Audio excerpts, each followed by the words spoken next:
करते हैं फ्रिक्शन। और फ्रिक्शन में मैंने बोला था आपको कि आज की क्लास काफ़ी इम्पोर्टेंट है, बहुत इम्पोर्टेंट क्लास है, मिस मत करिएगा। तो शुरू करता हूँ ब्लॉक वाले केसेस से। देखिए सबसे पहले सिंगल ब्लॉक रखूँगा, वो आपको खैर काफ़ी कुछ मैं बता चुका हूँ उसके बारे में। उसके बाद डबल ब्लॉक केस आएगा, उसके बाद ट्रिपल ब्लॉक केस आएगा जो सबसे कठिन होता है। ठीक है, चलिए शुरुआत करते हैं। मान लीजिए हमारे पास में ये सपोज ग्राउंड है, मतलब हमारी जो आज की हेडिंग है आप ये कह सकते हो friction force in block system. आप ऐसे चाहो तो बोल सकते हो friction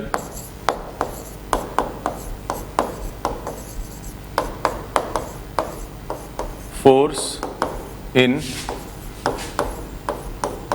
blocks system, right. Friction force in block system में सबसे पहले आता है one block, means one block and ground. तो ये हो गया ग्राउंड और ये हो गया अ सिंगल ब्लॉक, राइट। इसका मास आप मान लीजिएगा कोई m है सपोज, और रफनेस आप ले लीजिएगा म्यू। ठीक है, जो रफनेस मींस जो फ्रिक्शन कोफिशिएंट होता है उसको आप ले लीजिएगा कि म्यू है ये।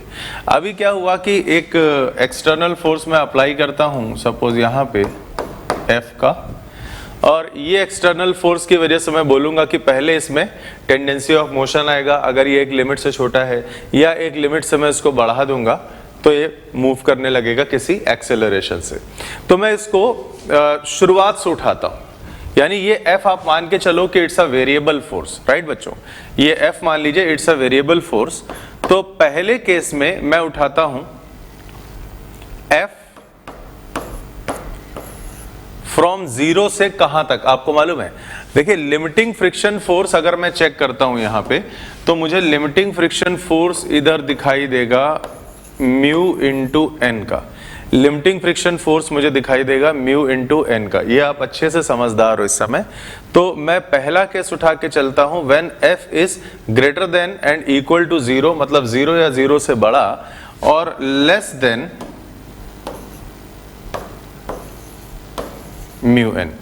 ये पूरी कहानी आप जानते हो, बहुत कायदे से मैंने आपको समझाया था पिछली क्लास में। इसके बारे में आपको मैंने बताया था कि जब जीरो रहेगा तो कोई टेंडेंसी ऑफ मोशन नहीं रहेगा, जिसकी वजह से यहाँ सरफेस पे किसी भी तरह का फ्रिक्शन का फोर्स डेवलप नहीं होगा। उसके बाद जैसे जैसे फोर्स ऑफ फ्रिक्शन यहाँ पे बढ़ने लगेगा वैसे वैसे यहाँ पे स्टैटिक फ्रिक्शन डेवलप होगा और वो बढ़ने लगेगा इस फोर्स के अकॉर्डिंग। आप याद करो, आपको ग्राफ बनाया था जिसका स्लोप मैंने 45 डिग्री दिया था बना के। खैर उसके बाद ये बढ़ते बढ़ते म्यू एन हो जाएगा। इस पूरे केस में जो एक्सेलरेशन ऑफ द ब्लॉक होगा वो कितना आप बोलोगे, इक्वल टू जीरो। तो इस पूरे केस में जो ब्लॉक का एक्सेलरेशन होगा वो कितना हो जाएगा, जीरो। बिकॉज आप ध्यान दो ये पूरी स्टैटिक फ्रिक्शन फोर्स की रेंज है जीरो से लेके म्यू एन तक ना। तो जब स्टैटिक फ्रिक्शन लग रहा है हमारा तो एक्सेलरेशन तो नहीं हो सकता। इस कंडीशन में आप क्या क्या चीजें यहाँ पे सॉल्व कर सकते हो। ठीक है, इस कंडीशन में आप दो बातें निकाल सकते हो। पहला, किसी जनरल इंस्टेंट पर फ्रिक्शन की वैल्यू, हर बार देखिए लिमिटिंग फ्रिक्शन नहीं होगा, इस बात को ध्यान रखिएगा। तो मैं कह रहा हूं किसी जनरल टाइम पर या किसी जनरल इंस्टेंट पर आप यहां पे डेवलप होने वाले फ्रिक्शन की वैल्यू निकाल दीजिएगा, जो किसके बराबर होगा, हमेशा एक्सटर्नल अप्लाइड फोर्स के बराबर होगा। पॉइंट नंबर 2, यहां पे जब लिमिटिंग फ्रिक्शन काम करने लगेगा तो उस समय हमसे पूछा जा सकता है what is the net contact force. समझिएगा बात को। At the time of limiting friction, तो मैं यहां पे मेंशन करता हूं at the time of F S max, और मान लीजिए हमसे ये पूछा है F contact. At the time of F S max suppose हमसे क्या पूछा है, एफ कॉन्टैक्ट। तो एफ कॉन्टैक्ट अगर मैं यहां से निकालूंगा तो आपको मैं बता चुका था इस बारे में कि मैं ब्लॉक का फ्री बॉडी डायग्राम उठाऊंगा, और ब्लॉक का फ्री बॉडी डायग्राम उठाऊंगा तो मुझे यहाँ पे मिलेगा एक म्यू एन का फोर्स। यहाँ पे फोर्स ये लग ही रहा होगा जो म्यू एन के बराबर होगा। उसके बाद एक मुझे नॉर्मल रिएक्शन ऊपर की तरफ मिल रहा होगा एन। और बच्चों याद करो मैंने बोला था जो कांटेक्ट फोर्स होता है वो होता है म्यू एन और इस एन का रिजल्टेंट। तो आप पैरेललोग्राम लॉ की हेल्प से इसको सॉल्व कर सकते हो। आप पैरेललोग्राम लॉ की हेल्प से इसको सॉल्व कर सकते हो। और इसका नाम मैंने कहा था कभी कभी हम लोग आर भी रख देते हैं, तो मैं फिलहाल इसको आर के नाम से बुलाऊंगा। और इसी मोमेंट पे याद करिएगा हमसे एक चीज और भी पूछी गई थी जो मैंने आपको सॉल्व करके दिया था, वो था एंगल ऑफ फ्रिक्शन, जिसको हम लोगों ने लैम्डा दिया था। तो आपकी जानकारी के लिए या मान के चलिए रिवीजन पॉइंट ऑफ व्यू से अगर मैं आर को निकालता हूं तो this will equal to mu square N square plus of N square. मैंने क्या किया, ये वेक्टर स्क्वायर प्लस ये वेक्टर स्क्वायर, पाइथागोरस ही एक तरह से। तो this will be equal to N times under root of mu square plus 1। तो ये हो गया हमारा आर की वैल्यू। उसके बाद क्या कहानी हुई ये भी देख लो। अगर हमसे tan लैम्डा पूछता तो tan लैम्डा अपन लोग यहाँ पे निकालते perpendicular upon base. Perpendicular upon base, perpendicular है म्यू एन और बेस है एन। ये कैलकुलेट करके मैं दे चुका हूं एक्चुअली आपको। तो यहां से आता था tan lambda is equal to mu. इतनी बातें फिलहाल हम इस रुकी हुई बॉडी में एनालाइज कर सकते हैं।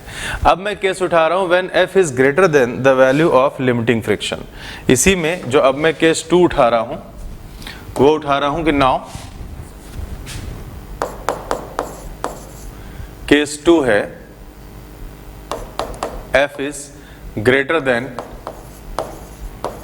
fs मैक्स, या इसको ऐसे लिख सकते हो f is greater than mu N. ठीक है, अब उसका अगर आप फ्री बॉडी डायग्राम बनाओ तो आप इधर लगाओगे f, राइट बच्चों, आप इधर लगाओगे f और देखिए ग्राउंड से अभी भी आप बोल सकते हो क्या लग जाएगा, म्यू के इंटू एन। अगर आप स्टैटिक फ्रिक्शन का कोफिशिएंट म्यू एस बोलते हो ये, तो आप काइनेटिक फ्रिक्शन का कोफिशिएंट म्यू के बोलोगे, क्योंकि इस बार बॉडी स्लिप कर रही होगी और ये किसी ए के एक्सेलरेशन से आगे जा रही होगी। तो आप इक्वेशन बना सकते थे F minus mu K N is equal to, body का मास m था। ये बहुत आसान केस से मैंने शुरू किया है, तो आप एक्सेलरेशन डाल सकते हो यहाँ पे f minus mu K times N divide by m, right. और एक बार ये काइनेटिक फ्रिक्शन अगर लग गया तो आप चाहे कितना भी फोर्स लगा दीजिए, काइनेटिक फ्रिक्शन उतना ही काम करेगा, बिकॉज इट्स कांस्टेंट। ये कांस्टेंट होता है, वेरी नहीं करता है। तो ये तो तब की बात थी जब ये सिस्टम सिंगल ब्लॉक पे हम लोग डील कर रहे थे। अभी मैं लेके आ रहा हूं जब एक के ऊपर एक 2 ब्लॉक्स हम लोग रख देते हैं। ठीक है, अब एक न्यूमेरिकल पॉइंट ऑफ व्यू से ही मैं आपको समझाता हूं। तो अब मैं कह रहा हूं कि अगर मान लीजिए 2 ब्लॉक मैं आपको दे देता हूं और एक क्वेश्चन फॉर्म में ही समझाऊंगा, यानी केस ऑफ 2 ब्लॉक्स, यहां से पूरा फोकस रखिएगा क्लास पर। पुरानी बातें तो आपको पता ही थी, जो मैं बताया था वही सब एक तरह से मैंने लिखा है। तो case of 2 blocks, right. Case of 2 blocks में ध्यान दीजिएगा, यहां मान लो हमारे पास ग्राउंड है, एक ब्लॉक ये पड़ा है और एक ब्लॉक इसके ऊपर पड़ा हुआ है। ठीक है, मैं एक न्यूमेरिकल पूरा डिजाइन कर देता हूं आपके लिए ताकि आपको समझने में आसानी होगी। ठीक है, एक न्यूमेरिकल के थ्रू समझा रहा हूं। तो ऊपर वाले ब्लॉक का मास आप 4 kg मान लीजिएगा, नीचे वाले का मास आप मान लीजिएगा 5 kg। तो it is 4 kg, it is of mass 5 kg, right. दोनों के बीच में मतलब दोनों ब्लॉक्स के बीच में और ग्राउंड के बीच में फ्रिक्शन का कोफिशिएंट आपको मैं बता देता हूं कितना है। अगर हम ग्राउंड और 5 kg ब्लॉक के बीच में देखते हैं तो हमको यहां पे फ्रिक्शन का कोफिशिएंट नजर आता है μ1 इज इक्वल टू 0.3 और दोनों ब्लॉक्स के बीच में फ्रिक्शन का कोफिशिएंट नजर आता है 0.4। जरा मैं वैल्यू क्रॉस चेक कर लूं, 0.5 है ये रहा। तो ग्राउंड और छोटे ब्लॉक के बीच में, मतलब ग्राउंड और 5 kg ब्लॉक के बीच में आ रहा है 0.3 और दोनों ब्लॉक्स के बीच में आ रहा है 0.5, ठीक। और एक हमको फोर्स दे दिया गया है अपर ब्लॉक में लगता हुआ, जिसकी वैल्यू है 40 न्यूटन। तो अपर ब्लॉक में लगता हुआ एक फोर्स हमको दिया गया जिसकी वैल्यू है 40 न्यूटन, राइट। 40 न्यूटन का एक फोर्स यहां से ऊपर वाले ब्लॉक में लगाया गया। अब जरा इसकी बात आप करिए केस की कि इसमें पूछा क्या गया है। तो अब मैं इसका पूरा सवाल दिखा रहा हूं आपको। Find the acceleration of the two blocks of 4 kg and 5 kg mass if a force 40 Newton is applied on 4 kg block. Friction coefficient between the respective surfaces are as shown in figure. तो आपको क्या निकालना है? आपको दोनों blocks का acceleration निकालना है, राइट बच्चों। आपको क्या निकालना है यहाँ पे? आपको दोनों ब्लॉक्स के बीच का क्या निकालना है? एक्सेलरेशन, ठीक है। तो क्या पूछा है इस सवाल में? इस सवाल में पूछा है, इस सवाल में पूछा है find the accelerations of both the blocks, right। हमको दोनों ब्लॉक्स के बीच का एक्सेलरेशन पूछा है। देखो सबसे पहले हम क्या करेंगे, यहां पे आपको मैं यहां पे कुछ एक जनरल कैलकुलेशन बता रहा हूं, ठीक है। उसको थोड़ा सा ध्यान से समझिएगा। सबसे पहले आप मान लो कि दोनों ब्लॉक साथ साथ चलेंगे। भाई देखिए, आपको कहा गया कि दोनों ब्लॉक्स का एक्सेलरेशन बताइए। अब यहां पे दो पॉसिबिलिटी है दोनों ब्लॉक्स की। ये दोनों ब्लॉक हो सकता है कि भाई साथ साथ चले हैं, और ये भी हो सकता है कि दोनों ब्लॉक किसी A1 A2 के एक्सेलरेशन से अलग अलग चले। मतलब यहाँ पे स्लिपिंग होने लगे तो दोनों के एक्सेलरेशन अलग अलग हो जाएंगे कि नहीं। और अगर यहाँ स्लिपिंग नहीं होगी तो दोनों के एक्सेलरेशन कॉमन हो जाएंगे, तो दोनों साथ साथ चलेंगे। पहले मैं आपको प्रोसेस समझा रहा हूं इसका, ठीक है। वो पहले सुनना जो मैं बोल रहा हूं। पहले मैं इसका प्रोसेस आपको केवल बोल के समझा रहा हूं, वर्बली समझा रहा हूं। देखिए यहां पे क्या होगा, आप सबसे पहले मान लो कि ये दोनों ब्लॉक बिल्कुल साथ साथ चलेंगे। आप कहोगे सर उसका फायदा बताइए। उसका फायदा सुनिए, मैं ऐसा आपसे क्यों कह रहा हूं। पहला स्टेप आप क्या सोचोगे? देखिए मैं आपको सोचने के स्टेप बता रहा हूं, करना क्या है वो बात की बात है। मैं आपको कैसे सोचना है पहले ये सिखा रहा हूं, ठीक है। पहले आप ये मान लो कि ये दोनों के दोनों ब्लॉक साथ साथ चलेंगे, ठीक है। मान लो, चले ना चले वो एक अलग बात है, मानने में क्या जाता है। तो पहले मान लो दोनों साथ साथ चलेंगे। अब जैसे ही तुमने माना तो आपको एक बात चेक करनी पड़ेगी कि ये जो म्यूचुअल आपको दिखाई दे रही जहां पर रबिंग हो सकती है, एक 4 और 5 kg के बीच का सरफेस और एक 5 kg और ग्राउंड के बीच का सरफेस, इन दोनों में सबसे पहले तुमको डिजाइन करना पड़ेगा लगने वाले फ्रिक्शन फोर्स का डायरेक्शन। तो अगर हमसे पूछा जाए कि जो 4 और 5 kg का कांटेक्ट सरफेस आप देख रहे हो, इसमें 4 kg वाले ब्लॉक पे फ्रिक्शन किधर आएगा? देखिए मैंने आपको बताया था फ्रिक्शन के बारे में कि कभी भी अकेला नहीं होता, हमेशा पेयर में होता है। अकेला फोर्स नहीं होता है। जैसे टेंशन, नॉर्मल रिएक्शन, ये सारे पेयर वाइज होते हैं, वैसे ही ये फ्रिक्शन भी पेयर वाइज होता है, राइट। और पहले मैंने अभी आपको क्या बताया कि पहले मान लो दोनों साथ साथ चलेंगे। फिर आपको मैंने सोचने के लिए क्या बोला कि आप यहाँ पे पहले रिस्पेक्टिव फ्रिक्शन फोर्सेस के डायरेक्शन बनाइए। आप कहोगे सर हमको नहीं समझ में आती है कि हम कैसे फ्रिक्शन लगाएं। तो मैं उसका एक तरीका आपको बताता हूं जो कभी आपका सवाल गलत नहीं होने देगा। सबसे पहले उस ब्लॉक में फ्रिक्शन देखो जिसमें फोर्स नहीं लग रहा है। सबसे पहले उस ब्लॉक में फ्रिक्शन का फोर्स देखिए जिसमें फोर्स नहीं लग रहा है। तो अभी कौन सा है? 5 kg है। 5 kg से अगर पूछा जाए कि भाई तुम क्यों चलोगे, 5 kg से अगर पूछा जाए कि तुम क्यों चलोगे, फोर्स तो 4 kg पे लग रहा है, 5 वाले ब्लॉक तुम क्यों चलोगे, इससे पूछा गया। इसने पता है क्या आंसर दिया? इसने कहा सर, बहुत शराफत से बोला बेचारा, इसने कहा सर ठीक है सर, मान लिया कि ये जो 40 न्यूटन का फोर्स है 4 kg में लग रहा है, लेकिन सर पता है ये जो 40 न्यूटन और मेरे ये जो 4 kg और 5 kg जो हमारे बीच का जो म्यूचुअल सरफेस है, सर यहाँ पे जो फ्रिक्शन होगा ना वो मुझे आगे की तरफ ले जाएगा, और मैं कोशिश करूंगा कि मैं 4 kg के साथ चलूं, बट चल पाता हूं कि नहीं चल पाता हूं वो एक अलग बात है।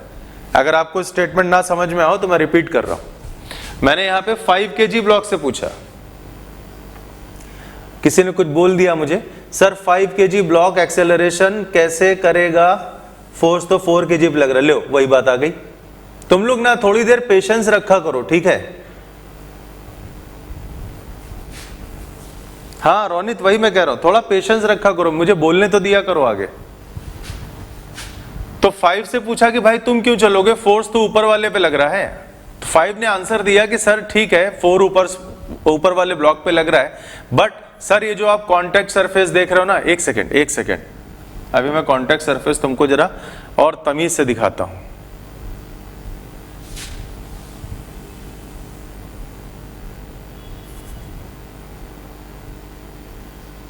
अभी बाद में छोटा कर देंगे इसको, ठीक है? अब क्या कह रहा हूं मैं नहीं, ये 5 kg कहेगा। सर ये जो आपको कॉन्टैक्ट सरफेस आप देख रहे हैं ना सर, इस कॉन्टैक्ट सरफेस में जो फ्रिक्शन प्रोड्यूस हो रहा होगा एक्शन रिएक्शन के फॉर्म में, सर उसके रिएक्शन फोर्स की वजह से मैं आगे की तरफ जाऊंगा। मैं कहूंगा अच्छा इसका मतलब ये है कि तुमको केवल एकमात्र फोर्स जो इस डायरेक्शन में बन रहा होगा उसकी वजह से आगे जाओगे, और ये किसका होगा पता है? ये क्या होगा? ये इस ब्लॉक पे लगने वाला फ्रिक्शन का रिएक्शन होगा। तो मैं इसको मैं फिलहाल क्या बोल सकता हूं, आप ये मान के चलो कि मैं इसको F1 F2 का नाम फिलहाल दे दे रहा हूं। तो आप ये मान लो कि this is suppose F1 and this is suppose also equal to F1। पहले तो ये तुमको समझ में आना चाहिए, पहले तुमको ये चीज समझ में आनी चाहिए कि अगर ये आगे की तरफ जा रहा है, देखिए इस पे कोई फोर्स नहीं आ रहा, बट अगर ये आगे की तरफ जा रहा है तो किस फोर्स की वजह से जा सकता है? अपर ब्लॉक में जो फ्रिक्शन पीछे की तरफ लगेगा, राइट डायरेक्शन में फोर्स अप्लाई होने की वजह से इसका रिएक्शन आपको आगे की तरफ देखने को मिलेगा, जो कि सेम मैग्नीट्यूड का होगा।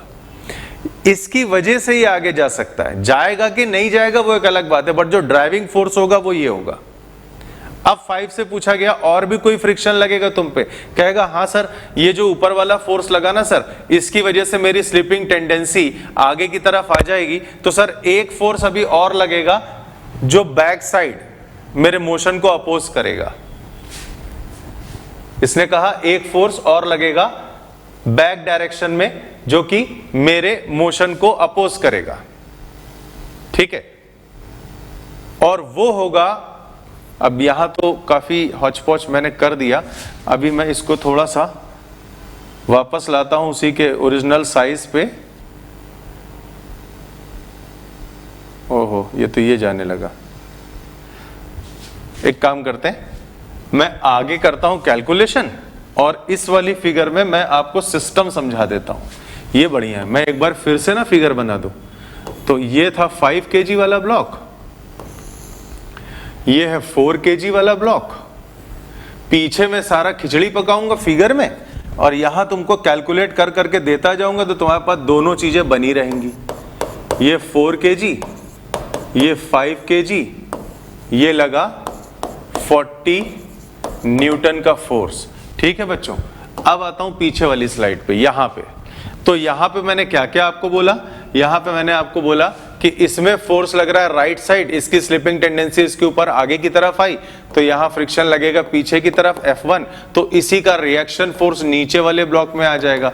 और इसको आप ऐसे कह सकते हो कि ये F1 फोर्स दिया 5 kg वाले ब्लॉक ने 4 kg को फ्रिक्शन वाला, तो इसी का रिएक्शन 4 kg वाले ने 5 kg को ये दे दिया। समझ गया मेरी बात? मैं फिर से बोल रहा हूं, ये F1 5 kg वाले ने 4 kg को दिया फ्रिक्शन फोर्स, और इसी फोर्स का रिएक्शन 4 kg वाले ब्लॉक ने 5 kg वाले ब्लॉक को आगे की तरफ दे दिया सेम मैग्नीट्यूड के बराबर। तो पहले मैं अभी इतना बना रहा हूं, अगली वाली फिगर में ये सही दिमाग चल गया कि भाई आप अलग अलग दिखाओ। ये है F1 और ये है F1, ठीक? अब इस F1 की वजह से ये 5 kg वाले ब्लॉक में स्लिपिंग टेंडेंसी किधर आई? आगे की तरफ। तो एक फ्रिक्शन का फोर्स हमारे इस 5 kg में और लगेगा जो ग्राउंड और 5 kg के बीच में आ रहा होगा, दिस इज F2। मैंने कहा एक फ्रिक्शन का फोर्स और लगेगा ग्राउंड और 5 kg वाले ब्लॉक में, जिसकी वैल्यू होगी F2। तो वो F2 अब मैं दिखाऊंगा यहां आपको पीछे की तरफ। ये है। और हमारा जो क्वेश्चन था, ओरिजिनल क्वेश्चन, वो क्या था? वो ये था कि find the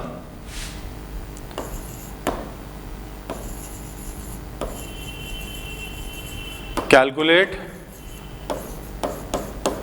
the accelerations of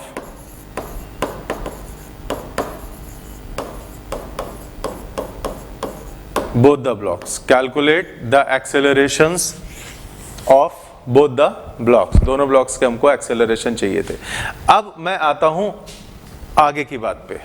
मैंने आपको क्या समझाया था? मैंने आपको ये समझाया था कि भाई सबसे पहले आप मान लो कि पूरा का पूरा जो सिस्टम है ये कंबाइंड चलेगा, ठीक, क्लियर।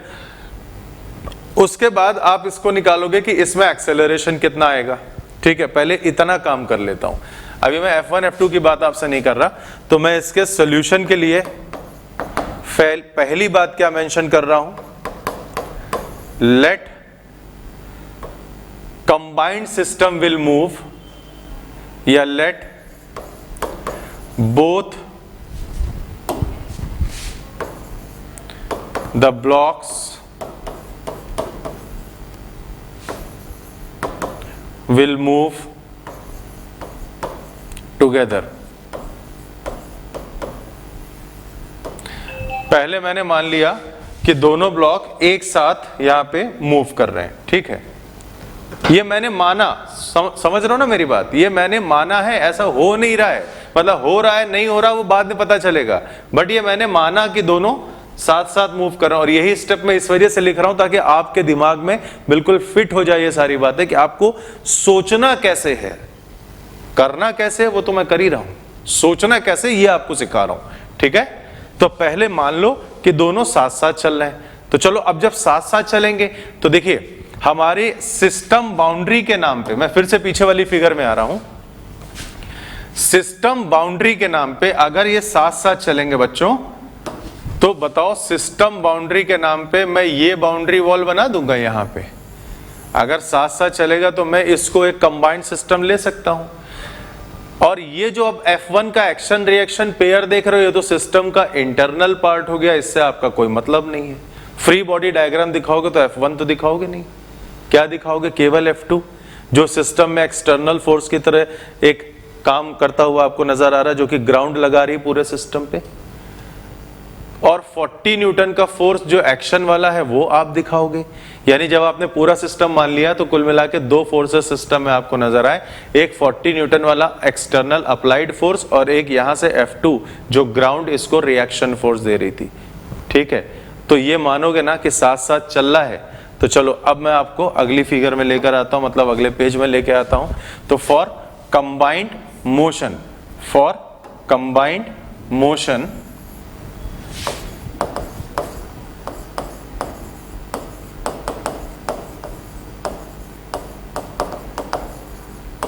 For combined motion. अब कंबाइंड मोशन अगर आप लोगों तो भाई टोटल मास कितना हो जाएगा? टोटल मास हो जाएगा 5 + 4 यानी कि कितना? 9 kg। टोटल मास हो जाएगा 5 + 4 यानी कि 9 kg, ठीक है। फिर से सुनो, म्यू आपको यहां पे मैंने दिया था लिख के, वो इधर वैल्यू पड़ी होगी। म्यू है, एक है 0.5 एक है 0.3, यानी ऊपर वाला 0.5 है और इधर वाला 0.3 है। तो ये वाला है तुम्हारा, ये वाला है 0.5 और ये वाला है 0.3। तो ये वाला कोफिशिएंट काम कर रहा होगा, ठीक है। तो मैं क्या करता हूं, पूरे सिस्टम का एक्सेलरेशन मान लेता हूं a। तो combined together with acceleration is equal to a। तो मैं क्या इक्वेशन बनाऊंगा ये समझो। ये आ गई free body diagram combined system की, जिसमें कि 40 न्यूटन का फोर्स राइट साइड, Fk का फोर्स लेफ्ट साइड, और यहीं पर मैं आपको दिखा देता हूं कि let the acceleration of the combined system is towards right. तो आप अगर इसकी इक्वेशन बनाओगे तो आप यहां पे लिखोगे 40 minus Fk, 40 minus Fk is equal to 9 into A। Fk की वैल्यू आप डाल दो क्या होता है म्यू इंटू एन, तो म्यू हो गया 0.3 और एन का मतलब क्या हुआ, एन का मतलब यहाँ पे पहले मैं आपको दिखा देता हूं कि भाई एन क्या है। आप mg दिखाओगे यहाँ पे 9g और इसी के ऑपोजिट लग रहा होगा n, तो n की वैल्यू क्या आ गई 9g, ठीक है, यानी कि 90। तो ये आ गया तुम्हारा 9g is equal to 9a, तो दिस इज 40 माइनस ये हो गया 90 27, ठीक है, इज इक्वल टू 9a। यहां से बच्चों मुझे a बताओ कि कितना आ रहा है, यहां से मुझे a बताओ कि कितना आ रहा है। दिख रहा है 13 का गैप है ये, तो a की वैल्यू हो जाएगी 13/9 मीटर पर सेकेंड स्क्वायर, ठीक। तो जब कंबाइंड मोशन करेगा तो उस समय अगर 40 के फोर्स की वजह से, ध्यान से सुनो, अगर 40 के फोर्स की वजह से ये कंबाइंड मोशन करेगा तो एक्सेलरेशन का डायरेक्शन क्या आ जाएगा, सॉरी एक्सेलरेशन का मैग्नीट्यूड क्या आ जाएगा 13/9। रिपीट करता हूं, मैंने कहा जब ये 40 न्यूटन की वजह से अगर कंबाइंड मोशन करेगा, देखिए मैं अगर कह रहा हूं, अगर कंबाइंड मोशन करेगा तो इस सिस्टम का एक्सेलरेशन आ जाएगा 13/9 मीटर पर सेकेंड, ठीक। अब एक काम और चेक करेंगे अपन लोग, इस 13/9 मीटर पर सेकेंड के एक्सेलरेशन के करस्पॉन्डिंग मैं चेक करूंगा F1 कितना है, राइट, मैं चेक करूंगा F1 कितना है। देखिए F1 की अगर मैं लिमिटिंग वैल्यू पे चला जाऊं, बच्चों ध्यान से सुनना, मैं कह रहा हूं F1 की अगर मैं लिमिटिंग वैल्यू पर चला जाऊं, ठीक है, तो आप म्यू इंटू एन ही तो बोलोगे, ठीक है ना, म्यू इंटू एन, एन मतलब यहां से, यही तो बोलोगे आप। तो वो चीज अभी दिमाग में रखिएगा। पहले मैं क्या करने जा रहा हूं, ये था हमारा स्टेप 1, बेटा ध्यान देना, ये था स्टेप 1, अभी मैं आ रहा हूं स्टेप 2 पर।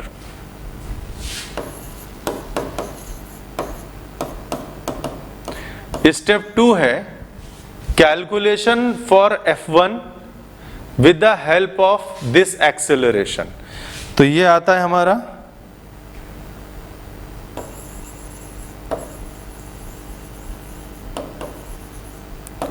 calculation for F1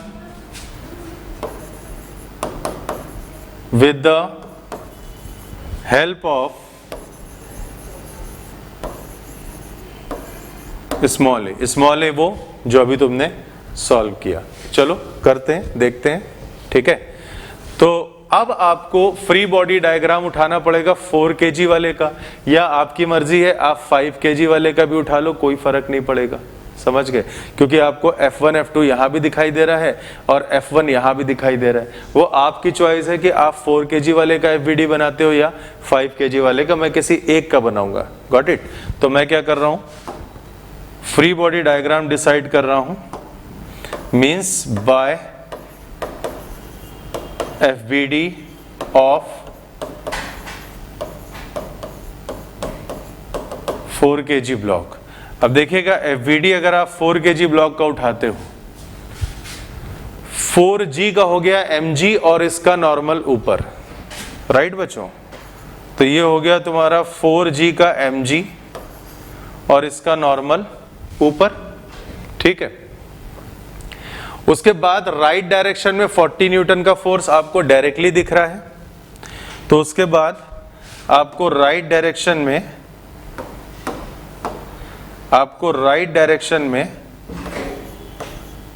40 न्यूटन का फोर्स एक दिख रहा है, और आपको लेफ्ट डायरेक्शन में F1 दिख रहा है, और आपको लेफ्ट डायरेक्शन में F1 दिख रहा है, ये बना दिया। और एक्सेलरेशन अगर आपने कंबाइंड सिस्टम मानते हुए A निकाला था, तो यही A तो 4 kg वाले को मिलना होगा ना, तो एक्सेलरेशन के नाम पे अभी भी तुम वही काम करोगे, ये A हो गया। तो इसकी इक्वेशन जब आप बनाओगे, आप लिखोगे 40 minus F1 is equal to 4A, simple है ना। आप क्या लिखोगे, आप यहां से लिखोगे 40 माइनस F1, आप लिखोगे 40 minus F1 is equal to 4A, यही तो लिखोगे आप। 40 minus F1 is equal to MA लिखते हो तो M कितना हो गया 4A, यहां से आपको F1 सॉल्व करना है, यहां से आपको F1 सॉल्व करना है बच्चों, और अब बताना कितना आता है। यहां से F1 सॉल्व करके मुझे दो कितना आता है, बिकॉज A आपको पता है 13/9। तो ये क्वेश्चन बनेगी 40 minus F1 is equal to 4 times 13/9। तो अब आप मुझे यहां से बताओ कि what is the value of F1। करने को मैं भी कर सकता हूं, बट थोड़ा सा स्पेस कम पड़ जाएगा क्योंकि मैं यहां कुछ लिखना चाहता हूं। F1 बताइए। गर्वित खेड़िया 1.2 दे रहे हो क्या आंसर F1 का? 32.24 यश पालीवाल। F1 का आंसर मुझे बताओ कितना आएगा?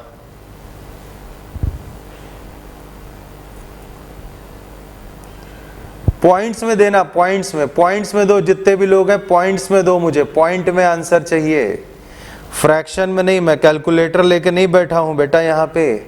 34.2 कर देता हूं, ठीक है? हाँ 34.22 है, तो दिस इज 34.22 न्यूटन। न्यूटन आ गया? अरे बिल्कुल आ गया, 34.22 न्यूटन, राइट? 2223 व्हाटएवर, कुछ भी ले लो। तो भाई इतने न्यूटन का F1 आया।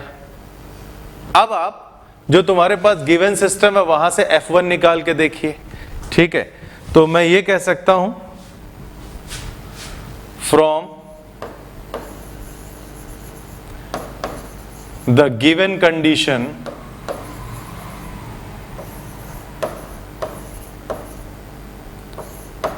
F1 max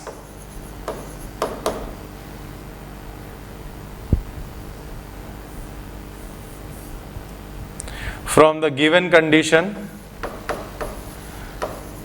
F1 की मैक्सिमम वैल्यू, मतलब F1 मैक्सिमम कितना हो सकता है वो यहां दिखा रहा हूं।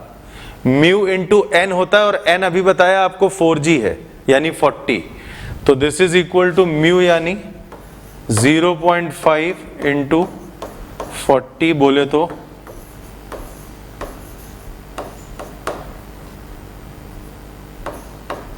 20 न्यूटन।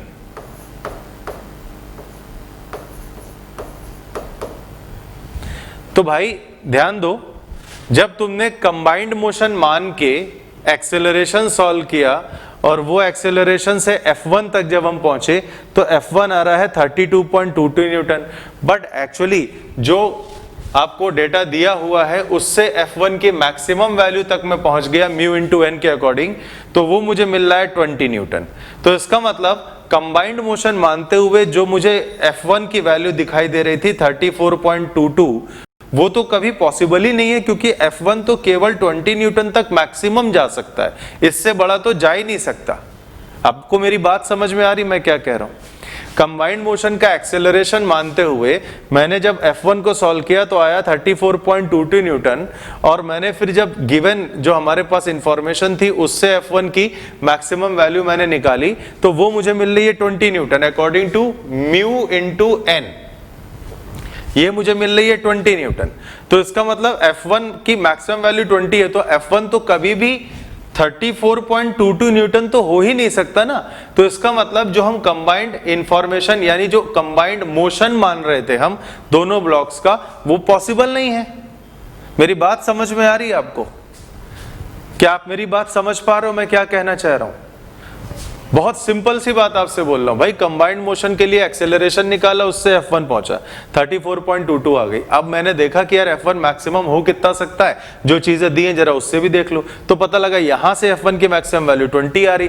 अचानक से मेरे दिमाग में बात आई, अरे यार कंबाइंड एक्सेलरेशन माना तो 34.22 आ रहा है, लेकिन वैसे 20 से ज्यादा बढ़ ही नहीं सकता, तो ये वैल्यू F1 की तो कभी मिल ही नहीं सकती ना आपको। इसका मतलब जो हम कंबाइंड मोशन मान रहे थे वो कंबाइंड मोशन होगा ही नहीं। क्या ये पॉइंट समझ में आया बच्चों? फटाफट रिस्पॉन्ड करो, क्या ये पॉइंट समझ में आया?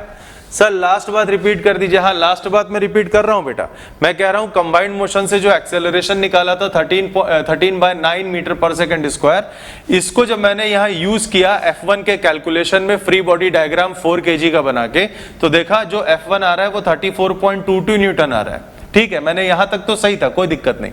उसके बाद तुरंत मैंने दूसरा एक काम किया। क्या काम किया कि जो मेरे पास इंफॉर्मेशन गिवन थी यहाँ पे, मैंने वहां से F1 की मैक्सिमम वैल्यू सॉल्व करी। भाई देखे तो मैक्सिमम हो कितना सकता है, तो म्यू इंटू एन, समझ गए ना, F1 की मैक्सिमम वैल्यू, अरे लिमिटिंग फ्रिक्शन क्या होता है, म्यू इंटू एन ही तो होता है, तो म्यू है 0.5 और एन की वैल्यू mg, ये पड़ी हुई है, एन की वैल्यू 4g यानी 40, तो 0.5 इंटू 40 यानी कि 20 न्यूटन। तो F1 जो तुम्हें इंफॉर्मेशन दी है उससे F1 कितना आ सकता है 20, और कंबाइंड मोशन मान रहे हो तो 34.22 आ सकता है। अबे 20 से बड़ा तो वैसे ही नहीं हो सकता, ये बात मेरी समझ गए, 20 से बड़ा तो ये वैसे ही नहीं हो सकता, कहानी खत्म हो गई उसकी। तो इसका मतलब जो कंबाइंड मोशन हम यहां लेके चल रहे थे वो कंबाइंड मोशन तो कभी हो ही नहीं रहा होगा, बिकॉज F1 34.22 न्यूटन कभी पहुंच ही नहीं सकता। क्या अब बात समझ में आई क्या कहना चाह रहा हूं? तो इसका मतलब जो चीज आपको यहां पे दी है उसके हिसाब से कंबाइंड मोशन कभी नहीं होगा। यहां जो चीजें आपको यहां दी, जो सिस्टम आपको दिया, उसके अकॉर्डिंगली यहां पे कंबाइंड मोशन कभी भी नहीं हो सकता। ये बात दिमाग में गई आपके कि नहीं कि सर ये जो दिया है केस, यहां कंबाइंड मोशन नहीं हो सकता। अब एक बार आप इस बात पे जब रिजिड हो गए कि हाँ भाई कंबाइंड मोशन नहीं हो सकता, तब आप इसको बहुत ही इत्मीनान के साथ में सॉल्व कर सकते हो, पूरे इत्मीनान से। तब आप इसको आराम से दोनों ब्लॉक्स के एक्सेलरेशन सॉल्व कर सकते हो by making free body diagram, by making free body diagram. समझे? और अब आप आराम से निकाल ले जाओगे कि दोनों ब्लॉक्स के एक्सेलरेशन क्या क्या होंगे। मैं कह रहा हूं अब आप आराम से निकाल ले जाओगे कि दोनों ब्लॉक्स के एक्सेलरेशन क्या क्या होंगे। सबसे पहले एक काम करो, सबसे पहले आप एक्सेलरेशन निकालो किसका, चाहो तो आप निकाल लो कि 5 kg का, चाहो तो 4 kg का। अब तो सिंपली आपको फ्री बॉडी डायग्राम्स ही बनाने हैं और कुछ खास नहीं है। अच्छा चलो सॉल्व करने की कोशिश करो, मैं देखता हूं कौन बता पाता है। यहां तक ये बात तो आपको समझ में आई गई ना कि दोनों के एक्सेलरेशन सेम नहीं होंगे। अब बताओ,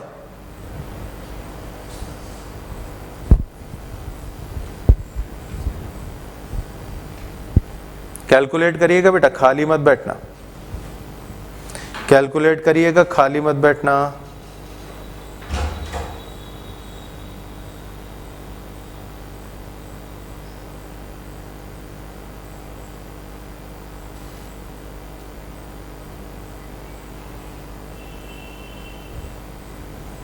भाई अब ये बात तुम समझ गए ना कि स्लिपिंग तो होगी ही होगी, तो स्लिपिंग होगी तो इन्हीं को काइनेटिक फ्रिक्शन कोफिशिएंट मानते हुए खत्म कर दो कहानी। चलो मैं भी आपकी हेल्प करता हूं, आगे बढ़ता हूं। अब अगले पेज पर आता हूं, एक बार फिर से यही फिगर आपको मैं दिखाऊंगा।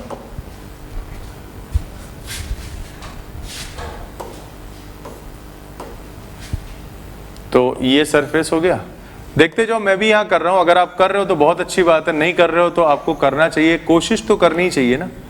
कोशिश करने में कुछ नहीं जाता है, ज्यादा से ज्यादा क्या होगा, गलत आंसर आएगा, इससे ज्यादा थोड़ा कुछ होगा। 5 kg, 4 kg, और ये तुम्हारा हो गया 40 न्यूटन। और देखो क्या क्या चीजें लग रही थी, ये हुआ तुम्हारा F1, ये हुआ F1, ये हो जाएगा F2। और सुनना ध्यान से, अब तो अलग अलग दिखा सकते हो ना, इसका एक्सेलरेशन A1, इसका एक्सेलरेशन A2। अब आप ये दिखा सकते हो ना भाई। आप इस बात पे देखो, बच्चों ने आंसर किया, मुझे आंसर किया। अभी पहले मैं देखता हूं, पहले मैं अभी यहाँ पे आपको आंसर देता हूं निकाल के, उसके बाद मैं चेक करूंगा किसका सही है। अब ये काइनेटिक फ्रिक्शन में कन्वर्ट हो गया, काम खत्म। फ्रिक्शन कोफिशिएंट की वैल्यू वही यूज करिएगा क्योंकि आपको अलग अलग तो दी नहीं है। तो अब मैं निकाल रहा हूं बाय 4 kg फ्रॉम 4 kg। मैं इक्वेशन डाल रहा हूं सीधे सीधे, 40 minus F1 is equal to 4a1, तो ये हो जाएगी तुम्हारी 40 माइनस म्यू कितना था भाई ऊपर वाले का, ऊपर वाले का म्यू है 0.5 और 0.3, ऊपर वाला म्यू है 0.5, नीचे वाला म्यू है 0.3, यहाँ का म्यू है 0.5, यहाँ का म्यू है 0.3, तो म्यू इंटू एन हो जाएगा तो 0.5। अबे 20 तो निकाल ही चुका हूँ ना, बेकार में इतना अलग से मेहनत करने जा रहा हूँ मैं। तो ये हो जाएगी 40 minus 20 is equal to 4 times a1, तो ये कितना हो गया भाई 24, a1 आया 5 मीटर पर सेकंड स्क्वायर। देखो कितना आसान हो गया तुम्हारे लिए। 5 kg की बात करोगे फ्रॉम 5 kg ब्लॉक, तो 5 kg में F1 राइट साइड, तो आप लिखोगे F1 माइनस F2 पीछे है दिख रहा होगा आपको, इज इक्वल टू 5a2। अभी F1 20 है और भाई साहब F2 भी मैं आपको सॉल्व करके दे चुका हूं कहीं पे, ये देखो पड़ी है F2 की वैल्यू कहाँ गई कहाँ गई कहाँ गई कहाँ गई, ये आया, ये पड़ा हुआ है, ये 0.3 इंटू 90 यानी कि 27 पड़ा हुआ है मेरे पास में। तो दिस इज F2, ये आ गया 9 3 27, ये तो उल्टा हो रहा है, इसका मतलब कुछ एक चीज गड़बड़ है। एक बार इक्वेशन में चेक करूंगा, F1 इसके ए का एक्सेलरेशन तो 5 आ ही जाएगा, बट जो दूसरा वाला है जो दूसरा वाला है इसका मतलब वो तो चलेगा ही नहीं, a2 की वैल्यू 0, जो नीचे वाला ब्लॉक है वो तो चलेगा ही नहीं।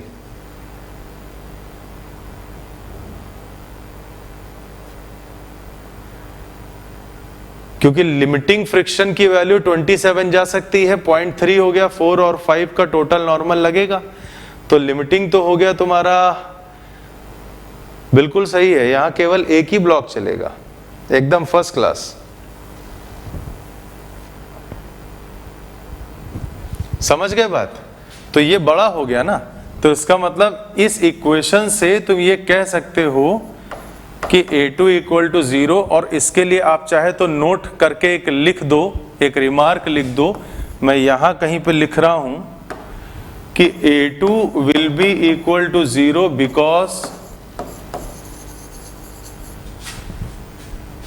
because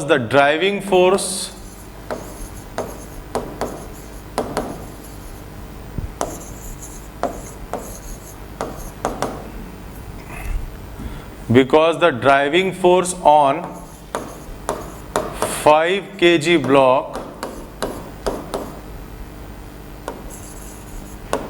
will not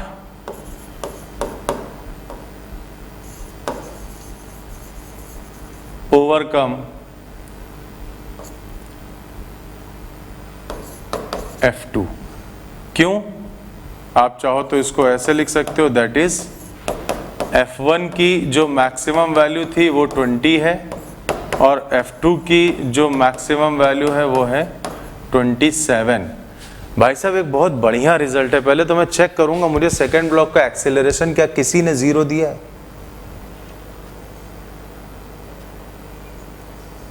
कोई है? कोई नहीं है। 1 मीटर पर सेकेंड स्क्वायर कैसे निकाल लो तुम लोग यार? रोनित कपूर ने क्या लिखा है? A4 is equal to 5 metre per second square, A5 is minus 7.5 metre per second square. No acceleration because acceleration is negative and acceleration can't be negative. Ronit तुमने लॉजिक सही लगाया है, बट ये ऐसे इस तरह से आंसरिंग मत करो कि no acceleration because acceleration can't be negative. पता है क्या हो रहा होगा? मैं इसकी सिचुएशन दिखाता हूं, पहले तो सिचुएशन बाद में दिखाऊंगा, पहले तो आप मुझे ये बताओ, क्या ये समझ में आया कि A2 यहाँ पे 0 है? 0 इसलिए कह रहा हूं बिकॉज जो ड्राइविंग फोर्स था F1 वो इस F2 से छोटा है, F1 की मैक्सिमम वैल्यू F2 से छोटी है। अरे ब्लॉक को चलाने के लिए जो फोर्स काम कर रहा है F1, 5 kg को चलाने के लिए जो फोर्स काम कर रहा है F1, वो लगने वाले लिमिटिंग फ्रिक्शन से छोटा है। कहां से चला ले जाएगा ब्लॉक को? ये 27 अपनी मैक्सिमम वैल्यू दिखा रहा है, ये अपनी मैक्सिमम वैल्यू 20 दिखा रहा है, कहां से चला ले जाएगा? एक बहुत बढ़िया सवाल यहां बनता है, मालूम है क्या? ये बनता है कि 40 न्यूटन का फोर्स, मतलब एग्जैक्टली यही सवाल है कि 40 न्यूटन का फोर्स लगाया, दोनों ब्लॉक के एक्सेलरेशन बताइए, साथ ही साथ आप ये भी बताइए कि ईच सरफेस पे फ्रिक्शन कितना लग रहा है। क्या बेहतरीन सवाल निकल के आया, सुना आपने? ये भी आपसे पूछा जा सकता है कि इस पूरी गिवन कंडीशन में 40 न्यूटन का एक फोर्स ऊपर वाले ब्लॉक पे लगाया गया और साथ ही साथ एक्सेलरेशन तो आपको बताना ही है दोनों ब्लॉक्स के, और साथ ही साथ आपको ये भी बताना है क्या कि दोनों सरफेसेस पे जो कंबाइंड सरफेसेस आप देख रहे हो, ये दोनों रिस्पेक्टिव सरफेसेस पे लगने वाले फ्रिक्शन की वैल्यू क्या होगी। तो इसके आंसर में तुम ये भी लिख सकते हो कि भाई एक्सेलरेशन तो सर देखिए दोनों ब्लॉक्स के आ गए, जो हमारे पास में ऊपर वाले ब्लॉक का एक्सेलरेशन था सर A1 वो 5 आ गया, और जो नीचे वाले ब्लॉक का एक्सेलरेशन है A2 वो आ गया 0, ठीक है। और सर बात करते हैं फ्रिक्शन के आंसर की, तो सर F1 की वैल्यू तो 20 है, ये आप देख ही रहे थे। क्या आप में से कोई बता सकता है F2 की वैल्यू क्या होनी चाहिए?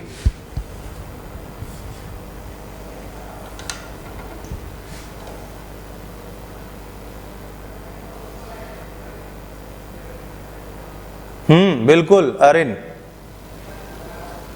सही है भाई। जब आप 5 kg के बीडी बनाओगे तो 4 kg का नॉर्मल रिएक्शन दिखाओगे कि नहीं दिखाओगे? तो ये 9 kg का नॉर्मल रिएक्शन संभालना होगा ना, तो यह नॉर्मल रिएक्शन जो भी आप लोगे वो 9 kg के अकॉर्डिंग लोगे, ठीक है भाई। कंप्लीट 5 kg के आप एफबीडी बनाओगे तो आप एक नॉर्मल इधर से नीचे दिखाओगे तो एक नॉर्मल 4 kg भी तो लगा रहा होगा जो अपने वेट के बराबर होगा।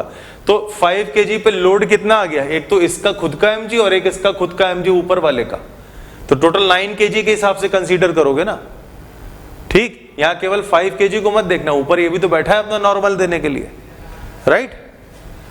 तो मैं ये जानना चाह रहा था, एक्सेलरेशन तो आ गया 5 मीटर पर सेकेंड और A2 आ गया 0, F2 यहां पे कितना मुझे लिखना चाहिए? कोई ये बताएगा मुझे? बिल्कुल ना ना ना ना ना ना ना, ना प्रांजल गुप्ता, लेस देन 20 नहीं है, एग्जैक्टली 20 है। F2 की वैल्यू भी यहां पे 20 है। यही तो खेल है, अरे यही तो खेल है। मैंने क्या कहा था आपसे, ये जनरल स्टैटिक फ्रिक्शन शो कर रहा होगा, ये लिमिटिंग शो ही नहीं कर रहा होगा। और जनरल स्टैटिक फ्रिक्शन तो वेरिएबल होता है, वो हमेशा अप्लाइड फोर्स के बराबर होता है।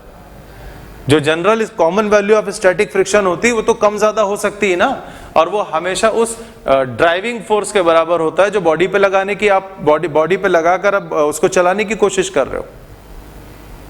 समझ गए मेरी बात भाई? जो जनरल फ्रिक्शन होता है वो हमेशा अप्लाइड फोर्स के बराबर ही तो होता है। तो अप्लाइड फोर्स ये हो गया 5 kg पे F1, तो जनरल फ्रिक्शन F2 लगेगा F1 के बराबर, यानी कि 20, ना बड़ा ना छोटा। अब सबसे पहले जो बातें आपसे मैं पूछूं उसके मुझे रिस्पॉन्स करते जाइएगा, क्योंकि इसमें 2-3 चीजें और बढ़िया बढ़िया निकल के आ गई।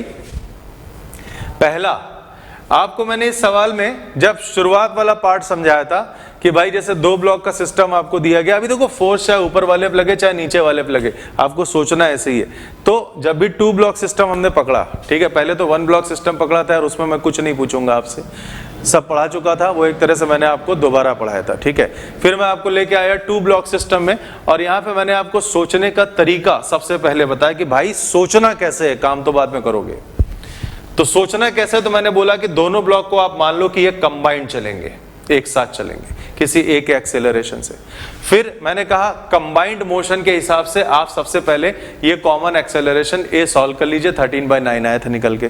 फिर मैंने कहा इसी कॉमन एक्सेलरेशन को यूज करते हुए आप इन दोनों ब्लॉक में से किसी को भी एक को पकड़ लो और ये F1 सॉल्व करो। मैंने ऊपर वाले को पकड़ लिया, F1 सॉल्व किया तो 34.22 न्यूटन आ गया।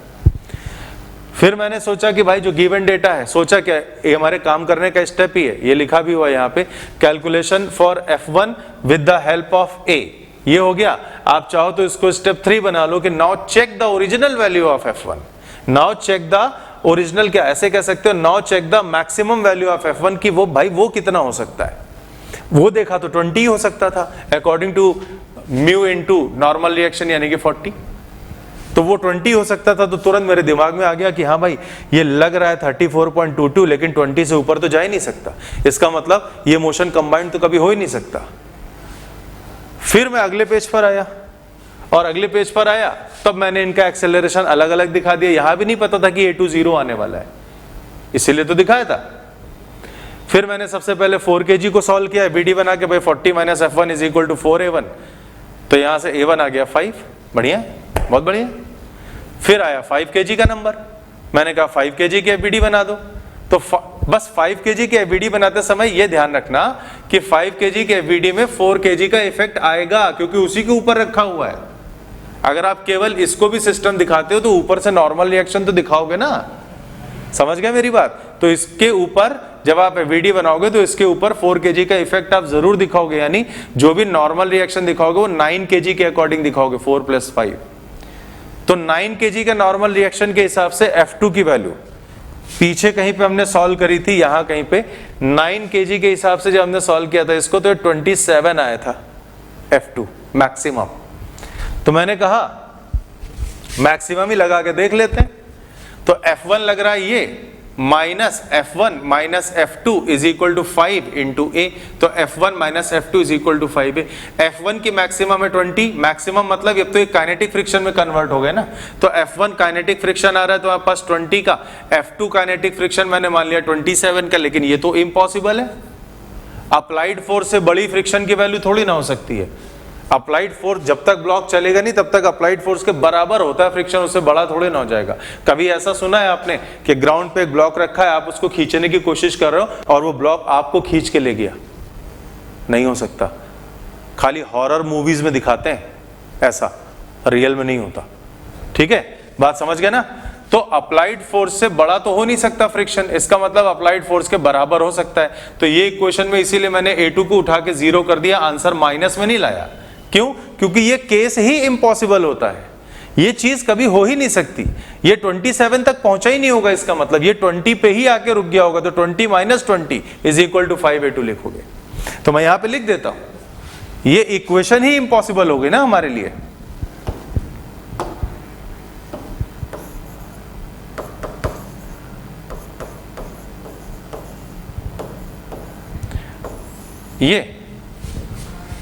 तो ये कहां पे रुकेगा? कि 20 पे रुक जाएगा, क्योंकि अप्लाइड फोर्स 20 था, तो 27 तक पहुंचा ही नहीं होगा, वो 20 पे ही खत्म हो जाएगा। तो 20 minus 20 is equal to 5A2, तो A2 कितना हो गया? 0।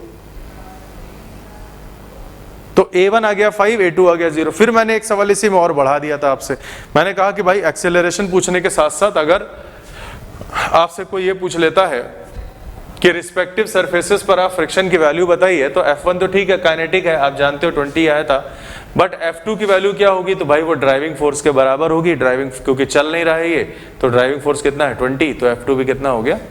20।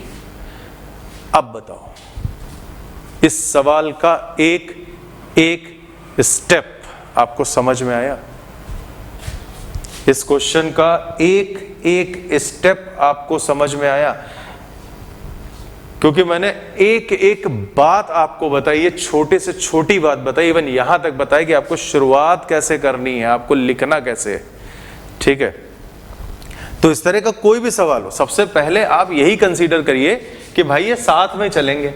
अगर यहां पे सुनो, अगर यहां पर ये जो 34.22 न्यूटन आया, मान लीजिए बाय चांस ये वैल्यू 20 या 20 से छोटी हो जाती, समझिएगा बात को, ये वैल्यू बाय चांस मान लीजिए 20 या 20 से छोटी हो जाती, तो 100% वहां कंबाइंड मोशन ही होता, कुछ ना हो सकता था। फिर तब दोनों का एक्सेलरेशन साथ निकाल के फिर यही आंसर हो जाता, तब तो यही आंसर हो जाता। कब हो जाता? लेकिन जब ये F1 की वैल्यू 20 या 20 से छोटी हो जाती, उस केस में ये कंबाइंड मोशन का जो एक्सेलरेशन है वो वैलिड आंसर हो जाता हमारा।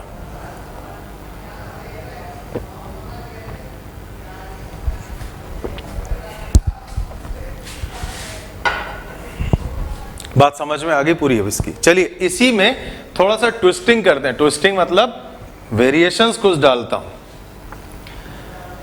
क्योंकि काम करें और उसमें अगर वेरिएशन ना करें तो फिर बेकार है यार।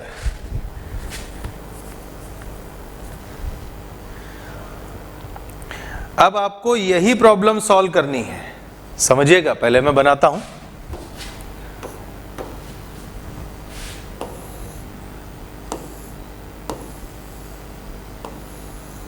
अब आपको यही प्रॉब्लम सॉल्व करनी है, सेम, बट कंडीशन आपको अपन देगा, अपन 5 kg, 4 kg,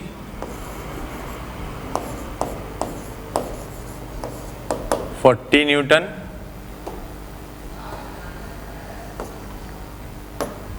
0.5 and 0.3, 0.5 एंड 0.3। ये तो आप समझ ही गए अगर इनके रफनेस के कांस्टेंट वो हैं कोफिशिएंट्स, ठीक। ना ना ना ना ना, यही तो मुझे बदलने थे, ओहो हो, यही तो मुझे बदलने थे। ये मैं रिपीट कर दिया तो फिर सारे आंसर वही हो जाएंगे। अब आपको यही प्रॉब्लम सॉल्व करनी है।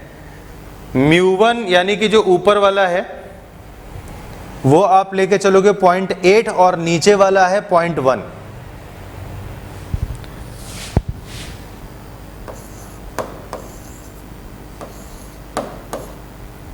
क्या आप मुझे निकाल के दिखा सकते हैं दोनों ब्लॉक्स के एक्सेलरेशंस?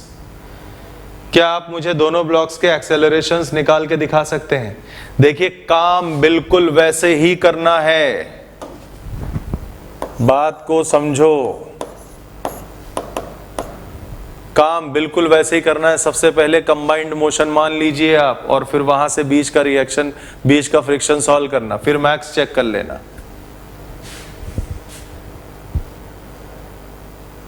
बहुत सही Ronit Kapoor sir, wait for 3 minutes. अच्छा जी, ये बात, ये लो, कर रहा हूं वेट। तुम भी क्या बेटा याद रखोगे?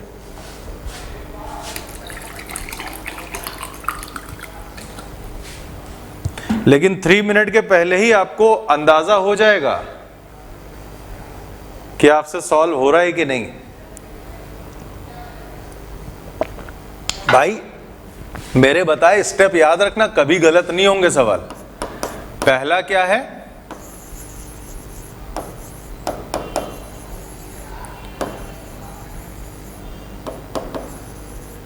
कंबाइंड मोशन, और यहां से करना कंबाइंड मोशन के लिए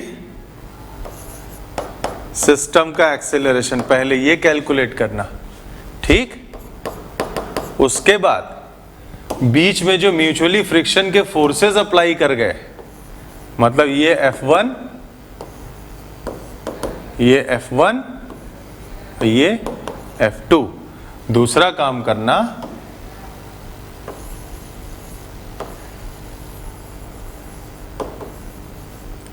calculation for F1 with the help of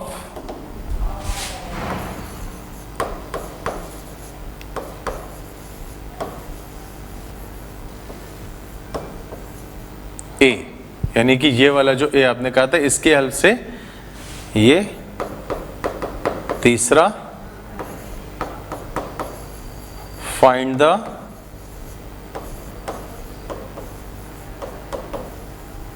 original value of F1 bye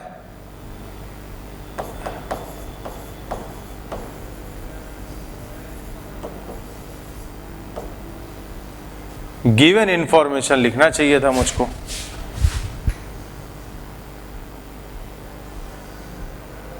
bye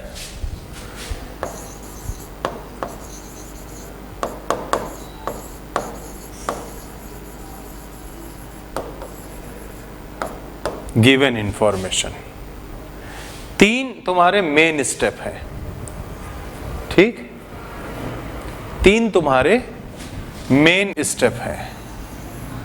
उसके बाद अगर ये F1 इसके बराबर है या छोटा है तो कंबाइंड चलेगा, नहीं तो भाई अलग अलग फाइंड कर लो फ्री बॉडी डायग्राम बना के। किसी ने आंसर दिया मुझे, Arin sir second does not move and A1 is equal to 2। Okay, देखता हूं।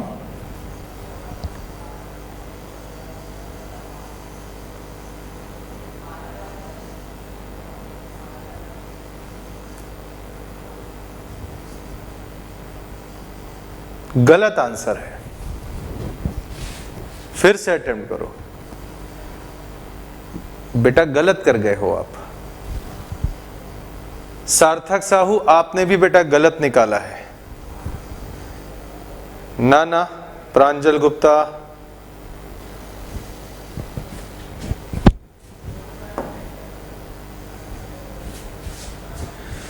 तीन मिनट 41 सेकेंड और फ्रैक्शन में आया 0.9। रोनित कपूर, तुम्हारी बात खरी नहीं उतरी। चलिए देखिए मैं बताता हूं। सबसे पहले कंबाइंड मोशन मान लो भाई, ठीक है। तो जब आप कंबाइंड मोशन मानोगे तो क्या करोगे, मैं सीधे इक्वेशन बना रहा हूं फॉर